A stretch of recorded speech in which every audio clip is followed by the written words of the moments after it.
Good morning again, Spirit fans, and we welcome you to the second 2025 spring semester installment of our one-on-one. Today we're joined by senior cheerleader Jada Hawkins. Thanks for joining us. You're welcome. So before I ask my first question to you, two things I want to go ahead and get out of the way. Okay. One of which is very important. I have to say I've run across a lot of outstanding people, really good personalities during my time here at Salem College.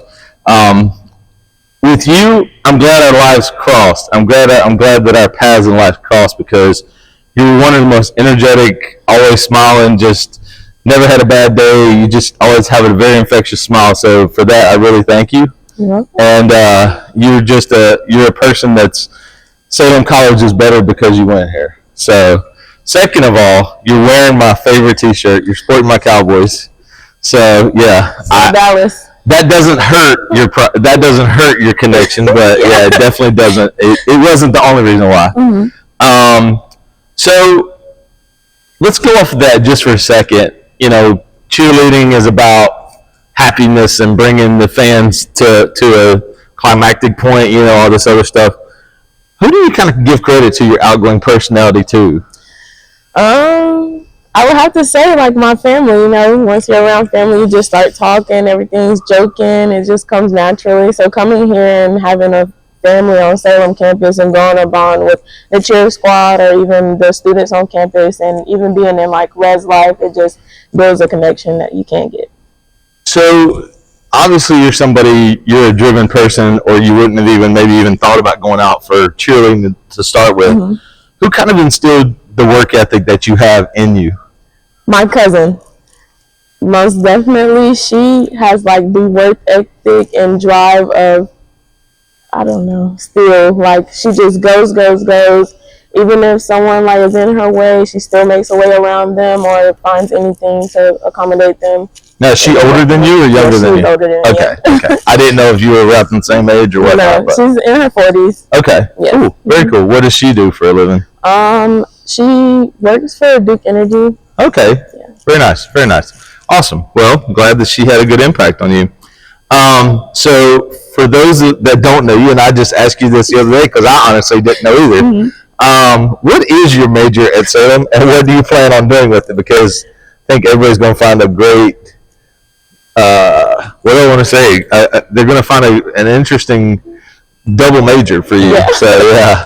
I'm double majoring in mathematics and psychology and a minor in data science. And it's weird because every time someone asks me, they're always like, those are like two opposites on a different spectrum, but they're not. They have a lot of crossover. A lot of people don't expect. Either I'm going to take a gap year, and then if I go back to school, I'm going to go back for epidemiology. Okay. And if I don't, then I'm probably going to go into accounting or finances. Very nice. Well, when they give you those blank stares, I completely understand because I was a English major, statistics minor at UNC Greensboro. Oh, yeah.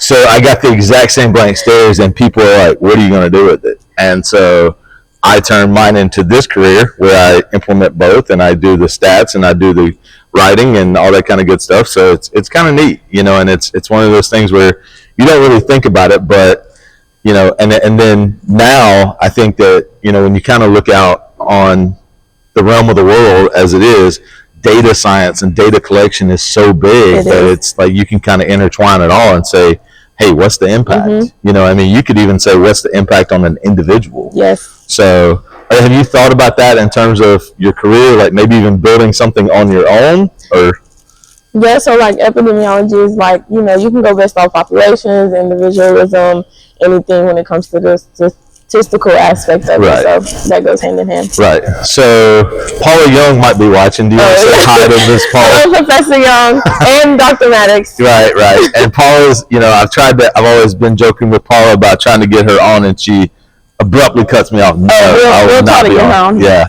I'll let you interview her. Okay, I'll let you interview her. But yeah, maybe that would be the way that we'll get Paula on here. So yeah. So my next question to you, we're going to dive into cheerleading. Okay. All right, we're going to get into cheerleading now. So when we first met, you had an affiliation with a basketball team, but then you became a cheerleader right, shortly thereafter. Mm-hmm. Tell everybody a little bit about what it's like for you to know that you're going to be a part of the first ever cheerleading team. It was okay. So before we even became like a collegiate team, we had a team before even got here again for an actual coach getting to Salem College. So even doing it then and having like sort of like a pep squad at the time Right. for all sports, it was just like, it was interesting seeing like interacting with the crowd and getting everybody to cheer on a certain sports team. It was just that. Yeah. So joining wasn't like that big of a deal to me, but everyone else is like, oh my goodness, there's a cheer team here now and they want to join and everything.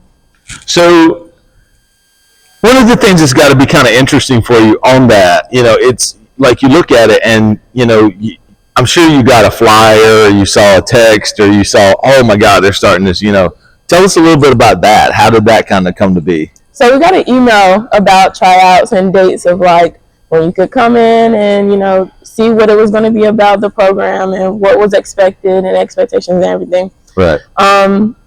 Once we got here, it was basically like the same team from last year and extra people like the new first years who had turned into second years.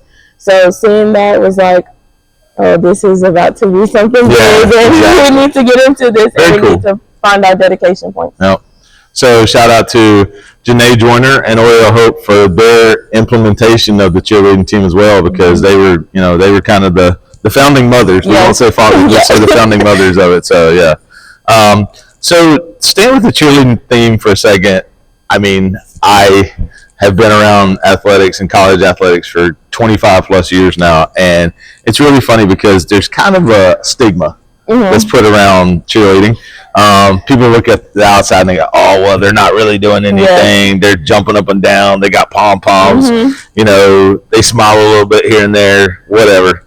But I know, because being around it, it's a lot of hard work. Yes. It's a lot of hard work. So kind of give the fans and the viewers an idea of what it's like for you and your teammates to make the team better, to make yourselves better, to make the overall performances better, everything. Okay, so to start with, conditioning. People think that we don't do conditioning or we don't run or we don't exercise. We don't just dance. We do a lot of that. So we have to build ourselves up. We have to endure the pain because like dancing and like shoes, it's a lot. And also going with teamwork, like how do we build ourselves? We have extra practices outside of the designated practice times.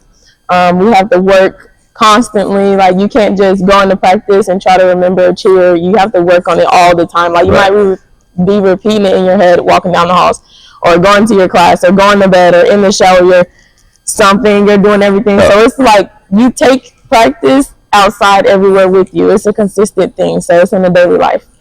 So how much do you think that's going to help you in your life, in terms of like your preparation for your daily life? You realize that, okay, I got a 9-to-5 job. I got a, whatever times 8 to 5 job, whatever it might be. But you realize that there's going to be bigger things. How are you going to kind of use that there for yourself? Well, especially entering my senior year, and I hadn't had cheer experience prior to Salem. So coming in with something I don't know anything about, I don't have rhythm, all of that. So learning all of that on top of still being a senior and a head RA, it's a lot of work. So that already shows like I can have dedication.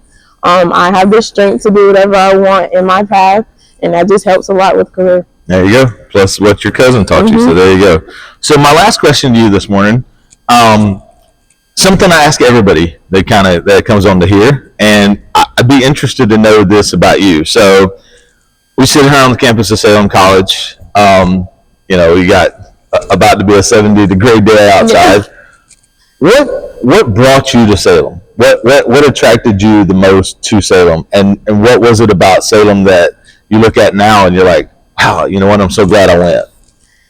So when applying to college, I wasn't thinking of like big university because I've always been to a small school. My high school graduation class was 54 people. Wow, okay. So going to a small school was a given. So as soon as I got here and toured, it was like speaking to me, like it just felt like home, and it just gave that during orientation. Nice. So, you look back, is there any regret about any of this at all? Or? No, there's no regret. Nice. It was a good 3 years here. There you go. I love Salem. Yeah, cool. Well, we're glad to have you.